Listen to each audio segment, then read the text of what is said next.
নমস্কার, আমি মৌসুমী। কেমন আছেন আপনারা সবাই? আশা করি সবাই খুব ভালো আছেন এবং সুস্থ আছেন। যে যেখান থেকে আমার ভিডিওটা দেখছেন, বড়দেরকে প্রণাম আর ছোটদেরকে অনেক ভালোবাসা জানিয়ে আমি আমার আজকের ভিডিও শুরু করছি। আজ খুব ছোট্ট একটা ভিডিও বানিয়েছি।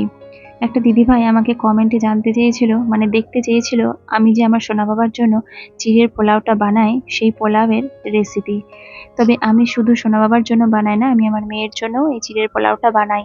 আর এটা খুব ঝটপট বানানো হয়ে যায়, আবার খেতেও খুব সুস্বাদু হয়।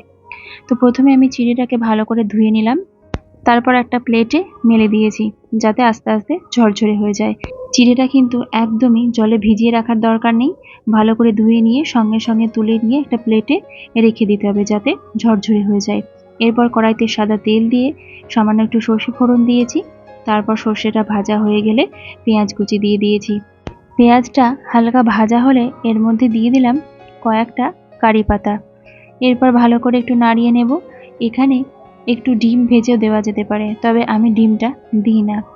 এরপর পরিমাপ মতো হলুদ, লবণ আর দিলাম 2 চামচ মতো চিনি। যেহেতু এটা পোলাও তাই একটু মিষ্টি মিষ্টি খেতে হবে। এখানে লঙ্কাও দেওয়া যায়, কিন্তু আমি লঙ্কা দিই না, কারণ আমার ছেলে মেয়েরা খায়, ওরা তো ঝাল খাবে না, তার জন্য আমি লঙ্কা দিই না। এরপর চিড়েটা দিয়ে দিলাম। চিড়েটা দিয়ে ভালো করে একটু নেড়ে নেব। আর হ্যাঁ, আমি এখানে একটা জিনিস আগে বলতে ভুলে গেছিলাম, আমি কিছুটা বাদাম ভেজে তুলে রেখেছিলাম।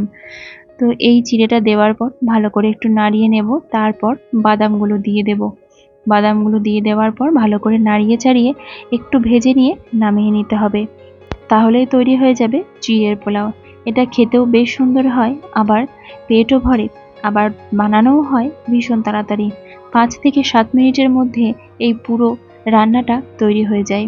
আর বাচ্চারা এমনি অতটা চিড়ে খেতে পছন্দ করে না, কিন্তু এভাবে বানিয়ে দিলে বেশ সুন্দরভাবে খায়। আমার মেয়ের সঙ্গে সঙ্গে আমার সোনা বাবাও খেতে শিখে গেছে এই চিড়ের পোলাও। কেমন লাগলো বন্ধুরা, অবশ্যই কমেন্ট করে জানাবেন আমার আজকের এই ছোট্ট রেসিপিটি। আর আমার এই চ্যানেলটি ভালো লাগলে অবশ্যই কিন্তু সাবস্ক্রাইব করে পাশে থাকা অল বেল বাটনটা প্রেস করে দেবেন, আর একটা লাইক দিতে কিন্তু একদম ভুলে যাবেন না। আমি তো প্রায় দিনই এভাবে বানিয়ে দিই আমার মেয়েকে এবং ছেলেকে।